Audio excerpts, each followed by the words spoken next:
Hey there, sports entertainment fans. It is Friday, June 30th. I am the Cheeseburglar, and we are here for today's Smackdown Synopsis. Super exciting, this Smackdown Synopsis, because it's the Smackdown before Money in the Bank tomorrow in London. So, gonna do the Smackdown Synopsis, gonna talk about everything that happened tonight, and then I'm gonna follow that with my Money in the Bank preview, predictions. I might have some crazy thoughts about Money in the Bank. It is my first Money in the Bank. I've never seen one before. I had to watch a couple of old ones to make sure that I understood what it was. Turns out it was as simple as it sounded. Get to the top of the ladder, get the briefcase, cash the briefcase in when you like. So let's talk first about SmackDown. Fully loaded SmackDown tonight. Some good, some okay, not really much bad though. So I love that we started tonight right out of the gate with a match, no fucking around. KO and Sami Zayn versus Pretty Deadly, yes boy, for the Undisputed Tag Team Championship. It was a good match.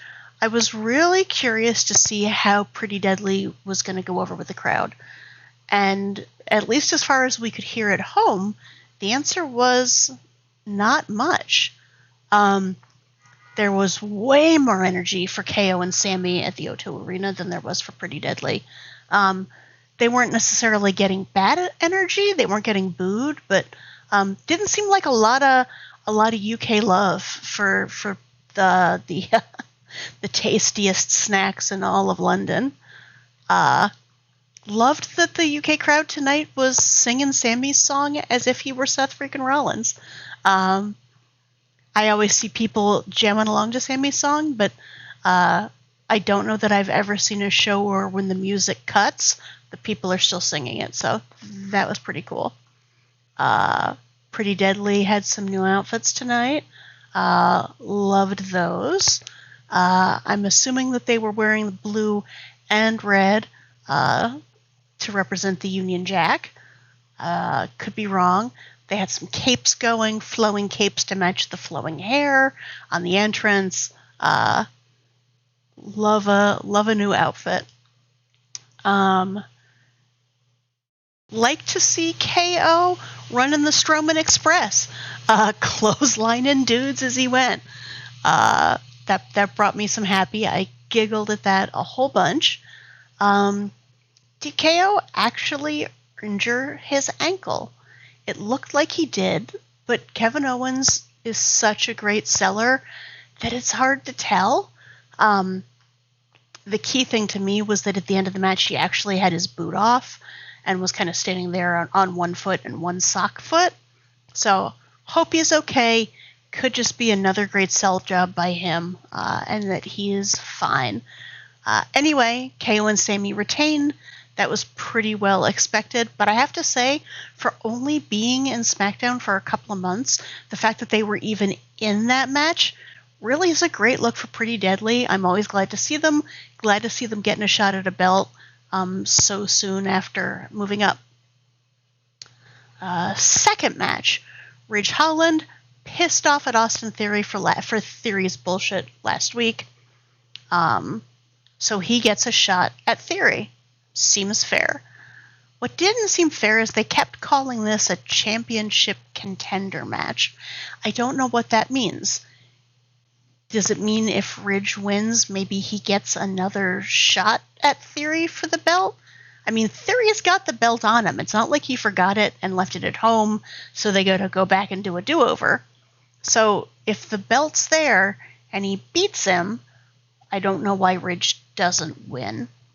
I'm sure there's some technicalities in it that I'm just not understanding. And maybe the biggest technicality was that they're setting it up for Sheamus to take a shot at Austin Theory next week for the U.S. Championship. Would have liked to have seen Ridge the Fridge win.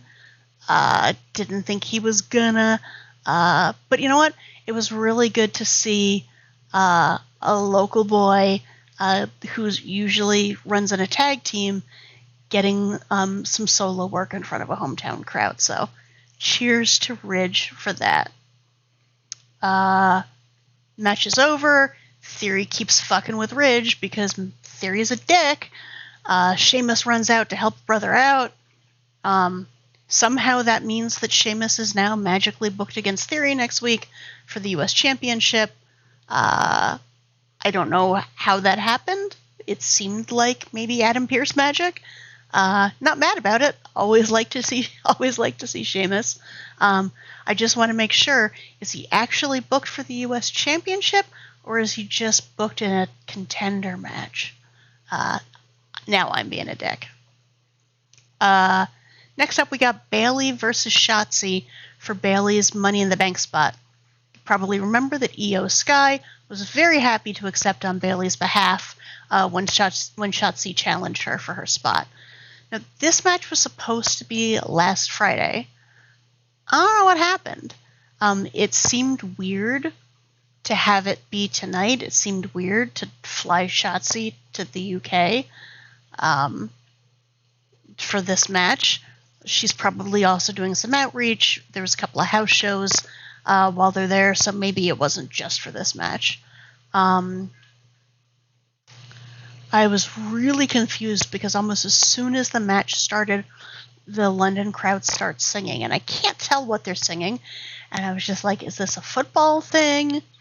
Do they not like women's wrestling? Is this like a disparaging thing, like we're so bored with this? I was completely wrong. Turns out they just fucking love Bayley, so I was pleased to... Later I had to go back and listen to it very carefully, and I was like, oh, okay. They want to be with Bayley, and who doesn't? Bayley wins, gets to keep her spot in Money in the Bank, which then to me begs the question, why did we have this match at all? I'm not mad that Bayley's keeping her spot. I would prefer to see Bayley in Money in the Bank than Shotzi. It just didn't make sense, this whole small storyline. Anyway, match is over. Shotzi ambushes Bayley and Io Sky backstage afterwards. Not sure how she thought that was going to work in her favor 2-on-1. It didn't. Bayley cuts off a chunk of her hair, calls her a freak. Just so lucky that there was a pair of scissors right there for them to use. Then we got the Grayson Waller effect. Looks like Grayson Waller might be nearing the end of his injury time. I'm going to be very curious to see this guy in the ring. I didn't see him in NXT at all when he was there. I'm going to be curious to see how he performs on SmackDown and see if his in-ring work matches his mouth on the mic. So anyway, Grayson Waller effect tonight. He's got internet superstar Logan Paul as his guest. That turns into... One moment, please. Unexpectedly, that turns into a fiasco, which really ends up being an LA Knight versus Santos Escobar versus Butch three-way match with Logan Paul sitting back and just watching most of it. I say it every week. I'm going to say it again. I don't get LA Knight. He might have been the most over wrestler I saw all night tonight. He almost certainly was. I don't get it. London gets it. I don't get it. I will say he gives good mic. He and Logan Paul had a great exchange back and forth on the mic. Logan Paul was a little cutting, and I was like, wow, I hope that this was scripted and planned and that he's not actually, like, burying this dude. But yeah, so a little taste of tomorrow's men's Money in the Bank ladder match, since all four of those guys are going to be in that match tomorrow. I was really glad to see Butch prevail, get some UK love. Unfortunately, I think that probably means we're not going to see Butch prevail tomorrow, but I'll get to that when I get down to my Money in the Bank predictions. Interesting, the LWO was wearing their LWO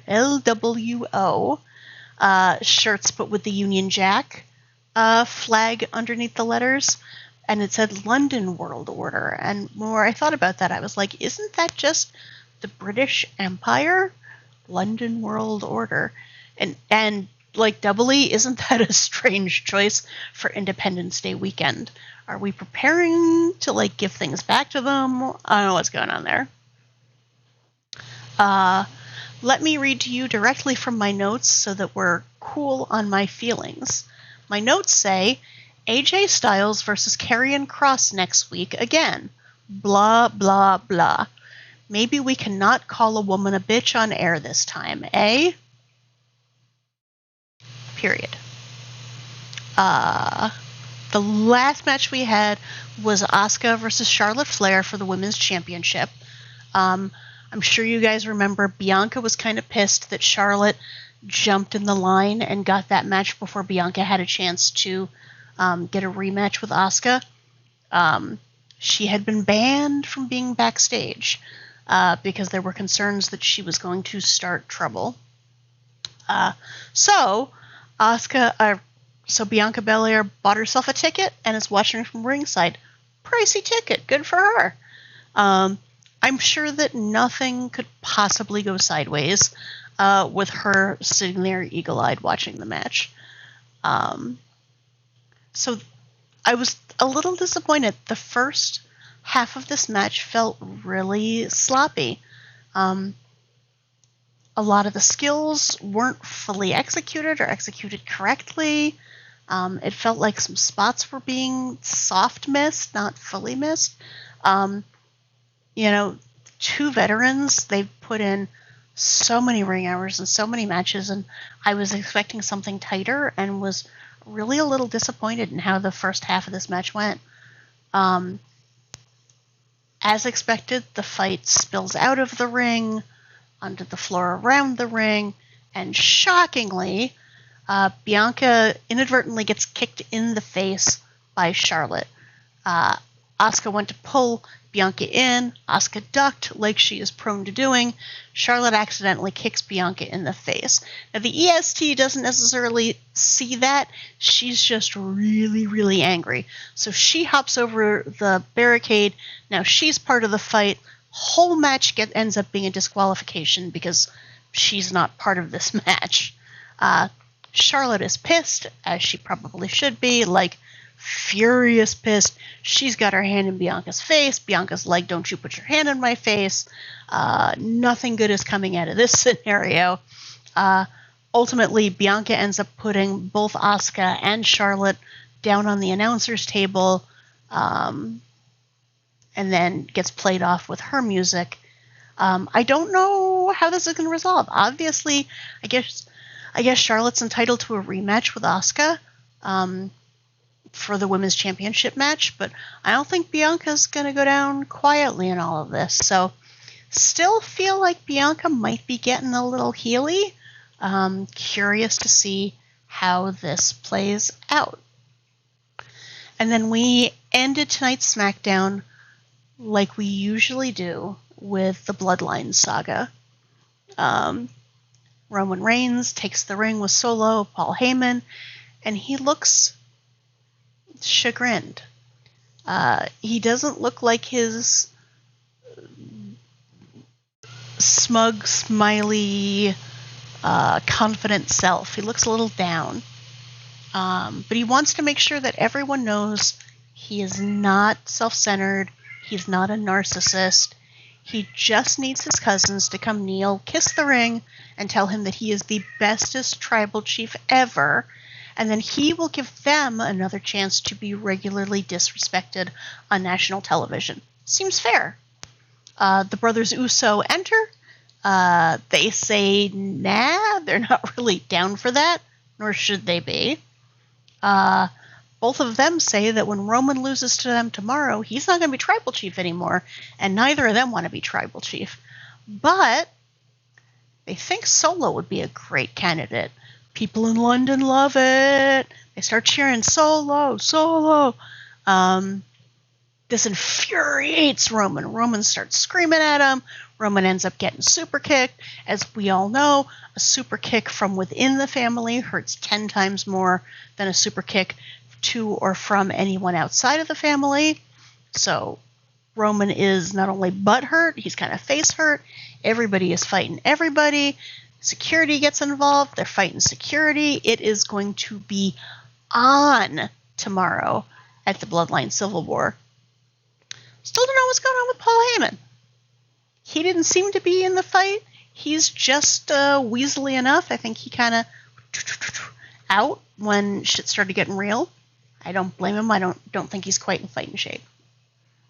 So that's the SmackDown synopsis. I covered a lot. I talked really fast because I don't want this episode to be too long overall, and I wanted to get to my Money in the Bank predictions for tomorrow. I've got the matches listed out. These are in no particular order, so don't think I'm assigning any priority. It's just the order that they came out of my head. So, first match I got up is the Intercontinental Championship, Gunther versus Matt Riddle. Your girl doesn't bet against Gunther. She doesn't. Not even for KO's new bestie, Matt Riddle. So, I believe in the Ligne General. I think he's got this. Hopefully it's not a squash match. Would love to see a decent match. Riddle's got skills. But I don't think he takes this one. Second up, I've got the WWE Women's Tag Team Championship. Ronda Rousey and Shayna Baszler defending against Raquel Rodriguez and Liv Morgan. Welcome back, Liv Morgan! Man, I'm hoping this goes to Raquel and Liv. And because I'm hoping it, I'm going to make it my official prediction. I love them as a tag team. I love to see Liv back.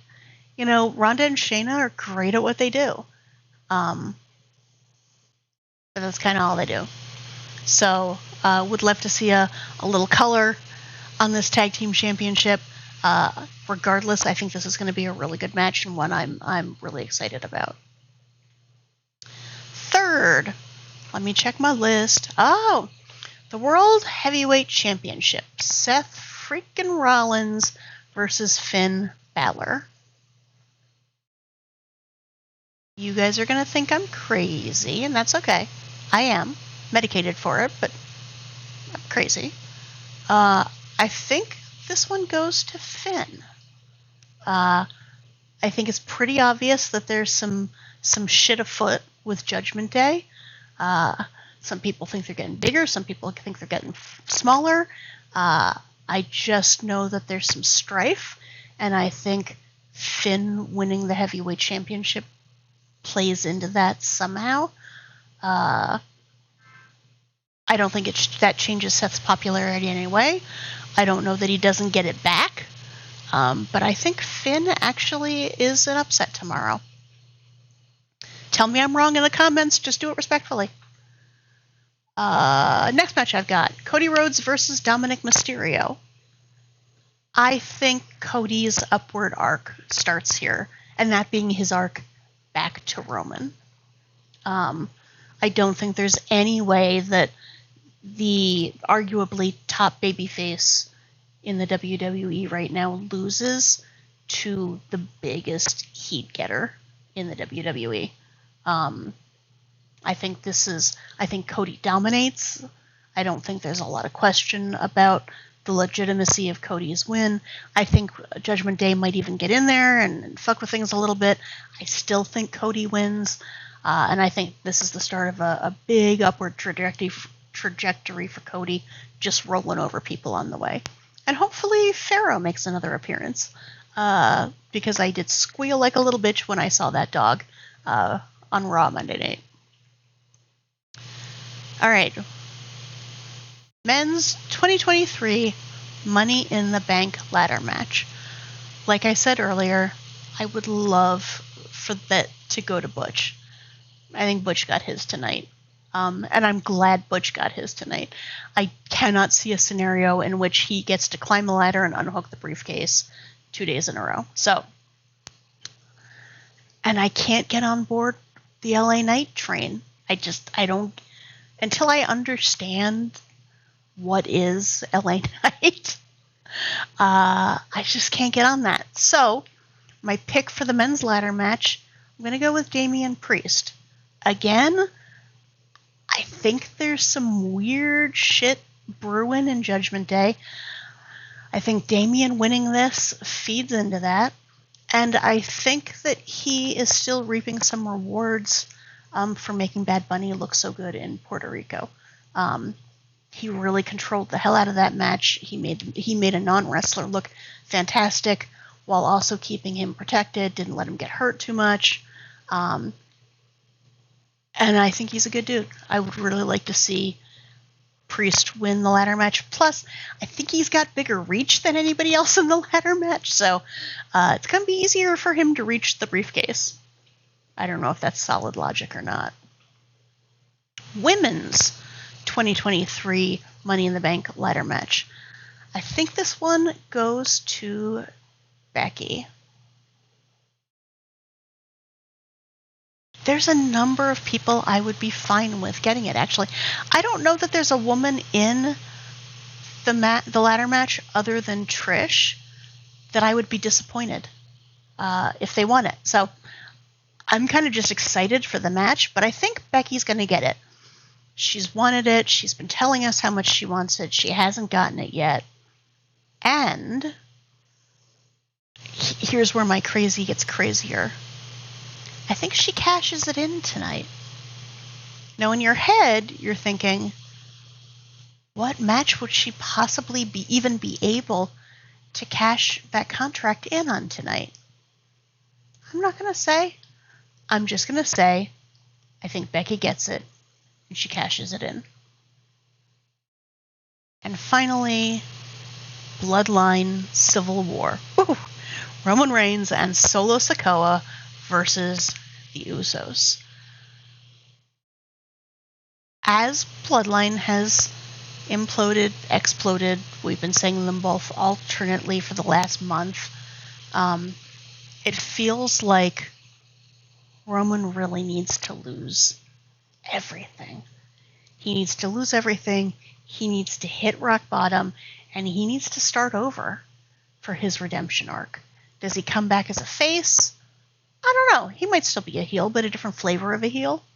Maybe a little less of a megalomaniac. But I think he needs to lose everything. And one of the things I think he needs to lose is his pride against his cousins here. I think the Usos take this. Do they take it cleanly? Or does Solo have a change of heart and help him out? I don't know. I don't know that it's Solo's time yet. But I think if Roman and Solo lose, Roman's not going to take any accountability for that himself. He's going to put that on Solo. And I think Solo's going to peace out because he doesn't need that shit. Which just leaves Roman and Heyman. And I don't see the wise man sticking around for that abuse. Maybe I'm wrong. Whichever way it goes, it's going to be super interesting. I am super excited. My first Money in the Bank. So, it was a long one tonight. I so very much appreciate you sports entertainment fans hanging out with me for the whole thing. I will be back tomorrow night after Money in the Bank with my impressions so we can see how very wrong my predictions were. Tell me all about it in the comments. I will see you guys tomorrow afternoon, night. I keep forgetting it's a whole different time zone situation. But everybody out there, enjoy Money in the Bank. I think it is going to be a great one.